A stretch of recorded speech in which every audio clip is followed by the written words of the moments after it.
माननीय मुख्यमंत्री आणि गृहमंत्री इकडे आहेत। एक महत्त्वाचा पॉइंट ऑफ इन्फॉर्मेशन मला या ठिकाणी मांडायचा आहे। विधिमंडळ सारख्या महत्त्वाच्या इमारतीसमोर अधिवेशन सुरू असताना रोजा सोडण्यासाठी मोठ्या प्रमाणात एकत्र येत परिसरातील पदपथ राजरोसपणे दररोज 1 तास अडवला जात आहे। ही सुरक्षेच्या दृष्टीने अत्यंत गंभीर बाब असून यामुळे महिला, ज्येष्ठ नागरिक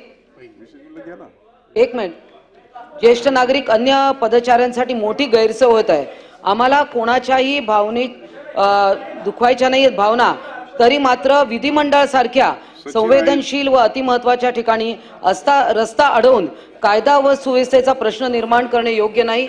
याबाबत सुरक्षेसाठी तैनात पोलीस देखील बाजूला बसून हा प्रकार पाहत आहे। पोलिसांच्या निदर्शनास आणल्यावर देखील कोणतीही त्यावर कारवाई झालेली नाही।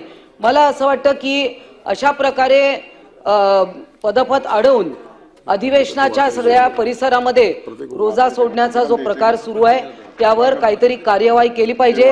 हा संवेदनशील विषय होऊ शकतो, विनाकारण कुठलेही लॉ अँड ऑर्डर सिच्युएशन तयार होऊ नये। हा महत्त्वाचा मुद्दा मी या पॉइंट ऑफ इन्फॉर्मेशनच्या माध्यमातून मांडत आहे।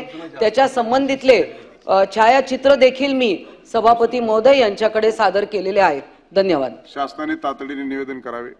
निरंजन